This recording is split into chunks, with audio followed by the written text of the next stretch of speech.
Hi guys, and welcome to another one of your replays. We are here with Lihas in his IS-7 on Runeberg, and I am kicking myself. I am livid with anger over the fact that I recently put up an IS-4 video replays, and I was comparing it against the IS-7, and I was thinking to myself that it's a shame I don't have any IS-7 replays in my replays folder. And I forgot about this one. I misfiled it, put it into a wrong folder, and only discovered it when I was going through and clearing out replays, deleting a lot of stuff I didn't need. But this was a game sent in by Lihas in the IS-7, and I could have put it into the other video, and I didn't. So as a result, you guys are going to get an IS-7 video all to yourselves.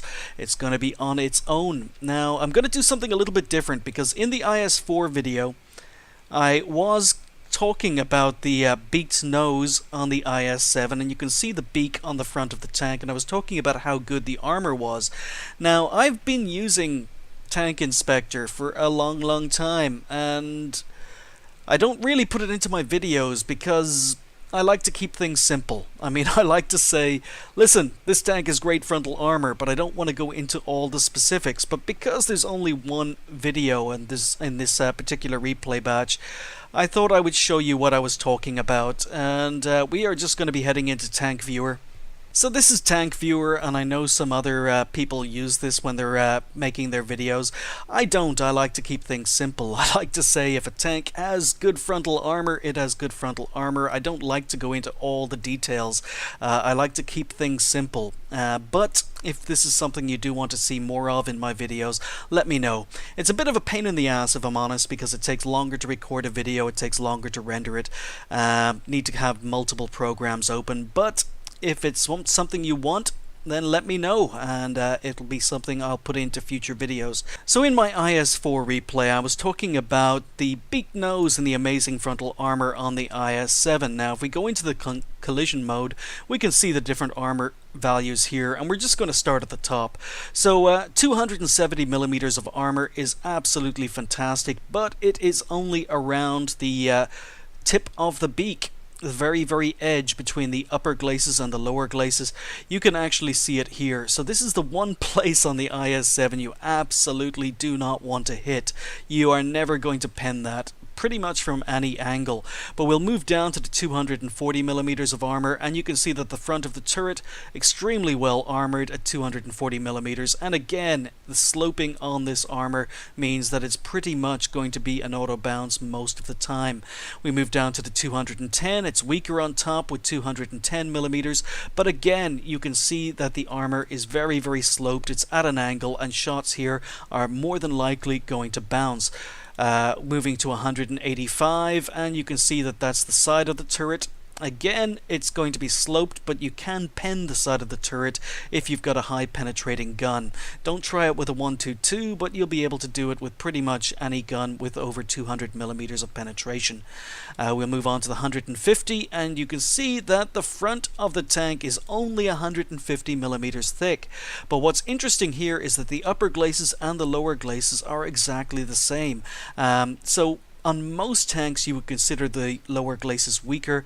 Here the lower glacis and upper glacis are exactly the same at 150 millimeters thick, but you've got to remember the angling. The angle on the upper glacis on the beak is incredibly shallow. Also, the angling on the lower glacis is not as sloped as the upper glacis, but it is still very angled. So basically, very high penetration guns are going to be able to go through the lower glacis if it's not hidden, but if it is hidden and this tank can go hull down, pretty much from the front of the tank, it's going to be very difficult to pen it.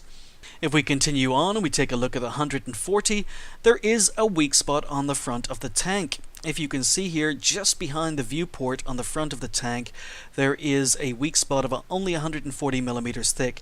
However, it is hidden behind a viewport, and again, if you're going to be shooting at the tank here, it's going to be quite difficult.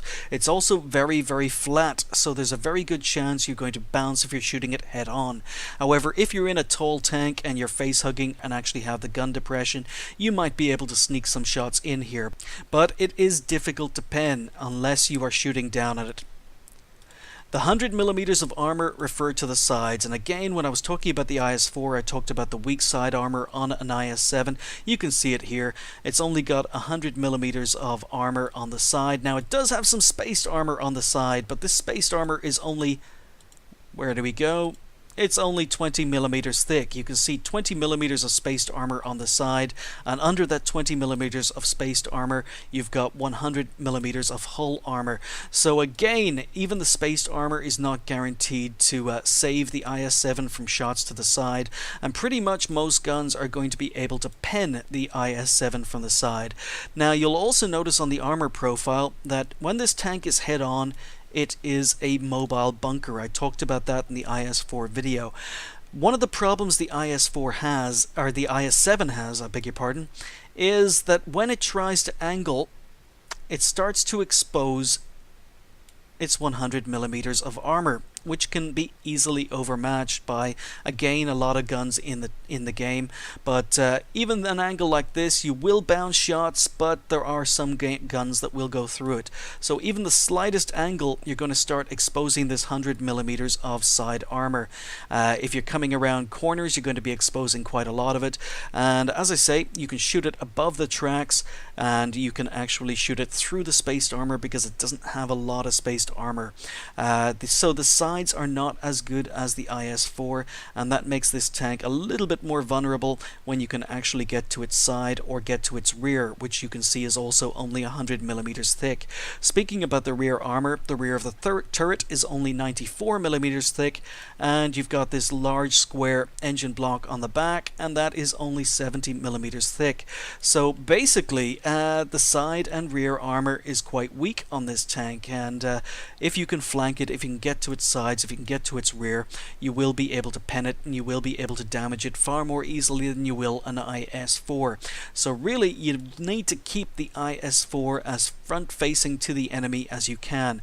It does have a lot of spaced armor. You can see that the turret, the mantlet around the turret is 350 millimeters of spaced armor.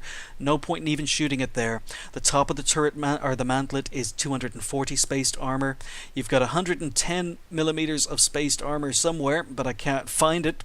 You've got 30 millimeters of spaced armor just on the front wings here, and the side, as I say, is 20 millimeters thick.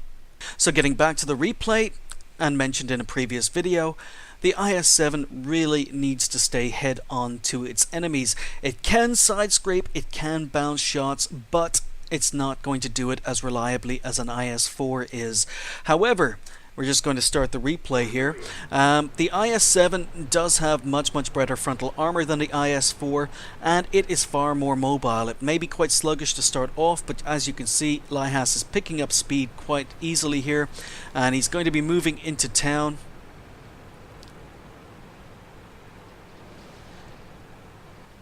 And anytime you come across a good IS-7 driver, you will see that they try and keep the very front of their tank facing you.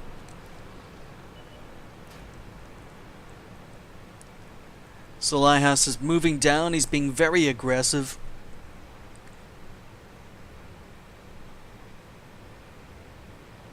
He's not stopping on this corner like you see a lot of players do. He's advancing, and there we go. E100 to the side, but it only tracks him. So you can actually bounce shots. You can side scrape. Lihas knows what he's doing. He's aiming for that armor strip on top of the E100.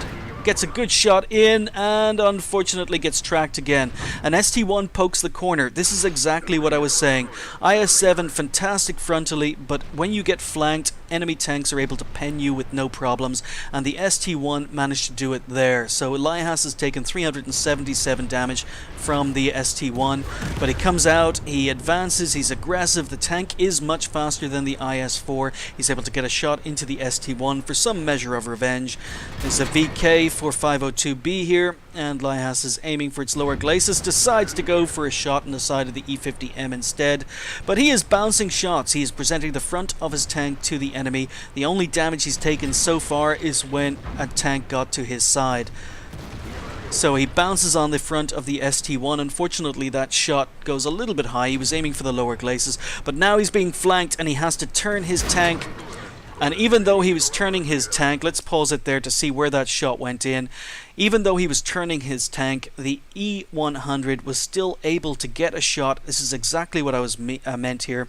E-100 was able to get a shot through that 30mm of side armor, and it was able to pen, I don't know whether you can see it correctly, it's quite dark, but it was able to pen the 100mm of armor behind the spaced armor. So basically, even though Lihas was probably at a decent angle for most tanks, because he was slightly angled, E-100 was able to overmatch his side armor and get a shot in. So let's just continue.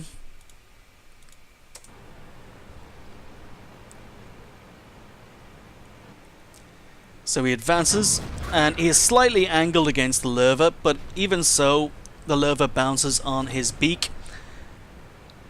It is quite difficult for lower tier tanks to penetrate an angled beak on an IS-7, but again you can see that Lihas knows exactly what he's doing. He's going for that weak armor strip on top of the E-100's turret.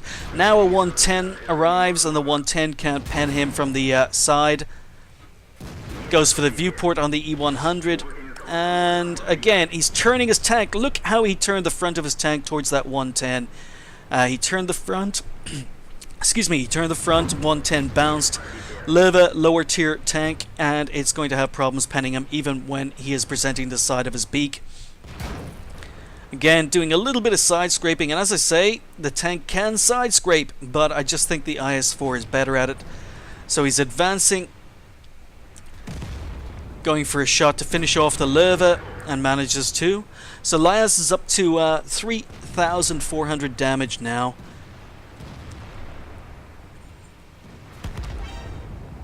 Going for a shot on the side of the E-100. Oh, and unfortunately misses that shot. The IS-7's gun is not very accurate. And again, presents his side to the E-100. E-100 only does 470 damage. But he's using the mouse gun. Lihas finishes off the ST-1, and ram kills the E-100. So yes, when was the last time you saw an E-100 ram killed? So Lihas is up to 3 kills. He's on 3,700 damage. Ooh, RT is around, and that is an autoloader. So there's an autoloader RT on the enemy team, but this was a 39%er, and Lihas and his team have done really, really well. They own town, killed a lot of really, really strong players, and Lihas is just advancing. So Waffenträger Panzer IV is spotted in the distance, and look at this, Lihas turns his tank so the front of his tank is facing the Panzer IV. The Waffenträger bounces, and Lihas continues. This is a Jagdpanther II to his left, a Borsig to his left. Looking for shots on the Borsig. Doesn't manage to get a shot in, but he knows that there are 2 very dangerous TDs around here, and he doesn't really want to present his side armor to them. Object 140 has been spotted on the other side of the ridge.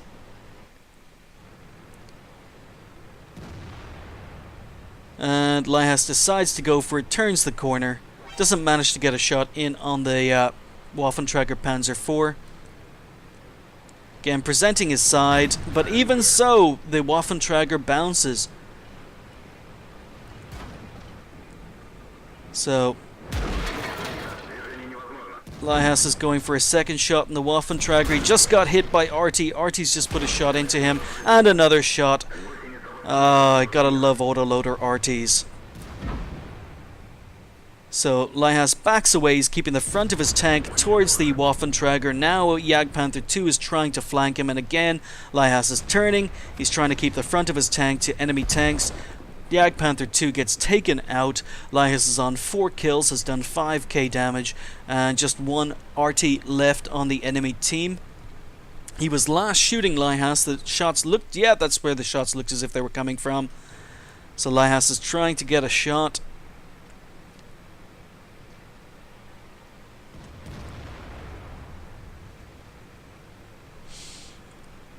But there's no chance of catching RT. Very, very fast RT, so Lihas is going for some cap points while RT is running for it. But you can see that basically the only damage Lihas took in that game in the IS-7 was when he was unable to keep the front of his tank pointed at enemy tanks. Anytime the enemy tanks were shooting at the front of his tank, he bounced. Anytime tanks were able to get side shots, they penned or fired HE in the case of RT. So the Batchat's under fire. He's about to be taken out. 20 seconds left in this game if they decide to cap out. But they managed to kill him. So M103 picks up his 4th kill by taking out RT. And that was an ace tanker for Lihas in the IS-7. Now again, I am kicking myself that I did not spot this replay while I was recording the IS-4 replay. I could have put both tanks into the same replay and done a side-by-side comparison. But in the IS-4 game, the IS-4 was bouncing a lot of shots to its sides, to its rear, not so many to its front, but the IS-7 game that Lihas just played, you could see that the frontal armor was amazing, and really the only time he was under pressure was when tanks were able to get to his side. It was an ace tanker. He picked up a Spartan medal, high caliber and steel wall. He didn't finish top on XP, but he still had a really, really good game. The M103 had a really, really good game as well. And because this was a tier 9 tank shooting tier 10 opponents, he did earn more XP. But 1153 XP for that game, 5,000 damage, 4 kills, really, really nice result. 16 shots fired, 13 hits, 13 penetrations. The gun, when you're using it up close and personal and as a brawler, the gun is fine, but it's definitely not a sniper.